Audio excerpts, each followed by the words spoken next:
julio del año 1972, en plena Guerra Fría, en la final mundial de ajedrez, se enfrentaron Bobby Fischer representando a los Estados Unidos y Boris Spassky representando a la Unión Soviética.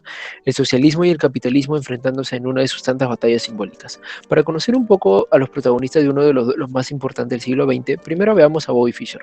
Su nombre completo era Robert James Fischer, que nació en Chicago en 1943 y desde muy temprana edad, siendo hasta los 6 años, mostró sus grandes dotes en el ajedrez. Tras obtener a los 14 años el título de Gran Maestro Internacional por haber ganado el Campeonato de Estados Unidos, Fischer decidió dedicarse profesionalmente al ajedrez a partir de los 16 años. En 1958 compite por primera vez a nivel internacional. Además de tener un juego brillante, Fischer emplea tácticas psicológicas poco convencionales. Entre 1970 y 1971, Fischer gana 20 partidas seguidas antes de perder una y empatar 3 contra el antiguo campeón soviético Tigran Petrosian. De este modo puede clasificarse como aspirante al título de campeón del mundo y retar al soviético Boris Spassky, que mantiene el título desde 1969. Fischer se convirtió en una pieza importante a favor de Estados Unidos en el contexto de la Guerra Fría con la Unión Soviética. En el caso de Boris Spassky, fue un niño prodigio de ajedrez que tenía un estilo universal. Aprendió a jugar ajedrez a los 5 años, pero con 27 años de edad recién logra el primer lugar en los torneos de Belgrado y Moscú, sumado a la obtención del torneo de candidatos, derrotando a jugadores ilustres como Paul Keres, el campeón sin corona, el distinguido Geller, y en la final al mago de Riga, Mikhail Tal. Gracias a estas victorias es que Boris Spassky consigue el título mundial con gran esfuerzo. ¿Por qué llegamos a presenciar este enfrentamiento cuyo nombre es el más del siglo? La rivalidad entre Estados Unidos y la Unión Soviética se extendió por todos los ámbitos sociales. Ambas naciones trataban de imponer sus ideales y dividían al mundo en dos. Por ello, los eventos deportivos fueron un escenario perfecto para mostrar su poderío y en pocas ocasiones los choques de estas potencias fueron catalogados por la prensa como auténticos combates cuyo resultado dependía del orgullo patrio. Estados Unidos dominaba el deporte del baloncesto. Un claro ejemplo es los Juegos Olímpicos de Múnich de 1972, en la cual arrasó, ya que de las 7 participaciones obtuvo 7 oros, y todos con selecciones universitarias. Por otro lado, la Unión Soviética dominaba el ajedrez. Esta nación apoyaba y alentaba constantemente a sus participantes, ya que el ajedrez era su deporte símbolo. Cabe añadir que en todos los deportes la capacidad corporal es más relevante, la fuerza bruta, la agilidad, entre otros, pero en este deporte nos referimos a quien tiene el mejor cerebro.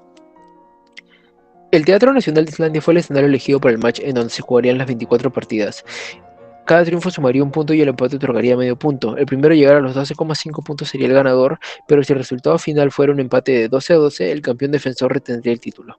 El 11 de julio, para el inicio de la primera partida, el campeón estaba sentado en la mesa, pero el retador no aparecía. Spassky movió la primera ficha ante la silla vacía de Fischer, que llegó 7 minutos tarde. Fischer jugó toda la partida enojado, sin la concentración necesaria, hasta que un error insólito para su talento le dio el triunfo a Spassky. Luego, Fischer presentó un reclamo formal sobre la ubicación de las cámaras de televisión que, según él, molestaban su concentración. Luego de esa primera partida, se retiró ofuscado de la sala. Cuando estaba por retirarse, encontró un salón mediano y exigió que el match se desarrollara de ahí en adelante en ese salón y no en el auditorio principal, y el público tendría que conformarse con ver las jugadas en una pantalla ubicada en la sala principal del teatro.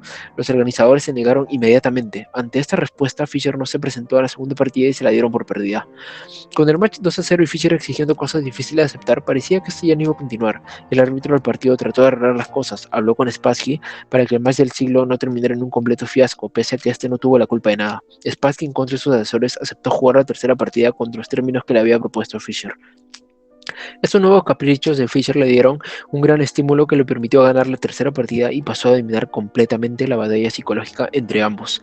La cuarta partida fue un empate. Luego Fischer, ya dominante, aceptó volver a jugar en la sala principal y en la quinta partida volvió a ganar.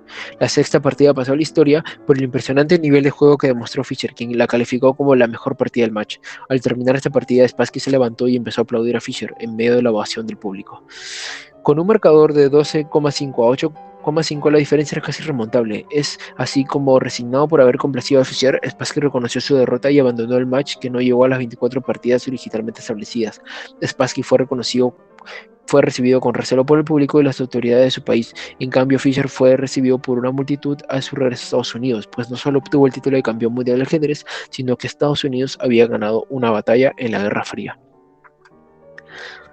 La Guerra Fría enfrentaba a Estados Unidos y la Unión Soviética, que en ese tiempo eran superpotencias, todo ello con el fin de instaurar un modelo planetario bajo las amenazas persistentes de misiles intercontinentales.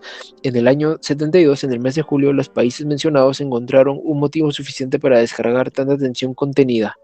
Entonces, durante la guerra se enfrentó el juego de ajedrez anteriormente mencionado entre Fischer y Spassky. Dividieron en un tablero algo más que una corona o sus egos de mentes prodigiosas. El denominado Más del Siglo fue una de las batallas más simbólicas de la disputa obsesiva y persecutoria que marcó la segunda mitad del siglo XX. La crónica de esta batalla en la que el capitalismo pronunció su triunfo sobre el socialismo. Spassky ostentaba el título desde 1969 y su enfrentamiento contra la nueva figura americana representaba mucho más que un campeonato. La creciente tensión nuclear alimentada por la firma, en mayo de 1972, del Tratado sobre Misiles Antibalísticos que aseguraban que las dos potencias podían destruirse mutuamente. El caso de un conflicto de misiles se trasladó a un tablero de ajedrez y los ojos del mundo contemplaron durante varias semanas las amenazas, sacrificios, triunfos y derrotas definidas no por un misil sino por un jaque mate deportivo. El ajedrez era uno de los deportes nacionales de los soviéticos. El mismo Lenin fue considerado un brillante jugador y desde 1948 los campeones mundiales fueron del eje soviético.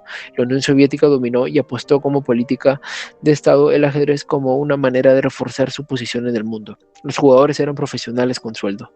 Los ajedrecistas soviéticos eran funcionarios que recibían respaldo estatal, tenían apoyo económico, logístico, entre otros por parte del gobierno, mientras que en Estados Unidos solo era un juego que se podía practicar en algún club. Temas reflejados en el caso: deporte e identidad. En el enfrentamiento entre Fischer y Spassky se reunían las dos grandes potencias y los dos grandes rivales del momento, los cuales eran Estados Unidos, la poderosa nación norteamericana con sus ideales capitalistas, y la Unión Soviética, la otra gran potencia de la época, conformada por por un bloque de naciones comunistas. Ambas naciones venían de momentos tensos después de la Segunda Guerra Mundial y en la Guerra Fría, por lo que en este enfrentamiento ambas naciones se sentían muy identificadas con sus respectivos representantes, y sobre todo la atención estaba en Fischer, el cual no solamente retó la hegemonía soviética en el momento del desafío al campeonato mundial, sino que ya venía desde hace unos años cuestionando la hegemonía soviética en la manera en la que ésta manejaba el mundo del ajedrez. Este, este fue como el momento cumbre en el que finalmente logra arrebatarles el campeonato del mundo, así quedando como el héroe para Estados Unidos. Sin embargo, esta fue la última partida de Fischer, pues Fischer después de esto desaparece de escena, no vuelve a competir nunca más hasta pierde el siguiente campeonato del mundo, precisamente ante otro representante soviético, Karpov. ¿Por qué no se presenta? Debido a esto y a otros factores, termina siendo un personaje repudiado por su país. Termina sus días refugiados en Islandia, donde muere, perseguido por su propio país por haber tomado posesiones a favor de la dictadura genocida de Yugoslavia y de otros lugares. La instrumentalización del deporte. Como se sabe, en el enfrentamiento entre Fischer y Spassky no solo se juega el título nacional mundial de ajedrez, sino que también se jugaba el orgullo o la superioridad de una de las dos grandes potencias de aquel momento. Tanto Estados Unidos como la Unión Soviética utilizaron ese enfrentamiento por el título mundial de ajedrez como una forma de demostrar cuál de las dos potencias era superior, pues para la Unión Soviética, la cual era la dominante en este torneo, fue una humillación muy grande perder ante sus grandes rivales, que se hayan quitado el título que por tantos años fue para el bloque comunista, mientras que para Estados Unidos fue una gran hazaña y un impulso moral el ganarle el bloque soviético. Como se sabe, ambas naciones utilizaron este enfrentamiento para demostrar superioridad y esto se refleja en las acciones tomadas al momento en que Fischer quiso retirarse del match, pues cuando esto sucedió, el secretario de Estado norteamericano Henry le indica que compita, demostrando así que este título de ajedrez sería la herramienta perfecta para poder sentir cierta superioridad a su rival.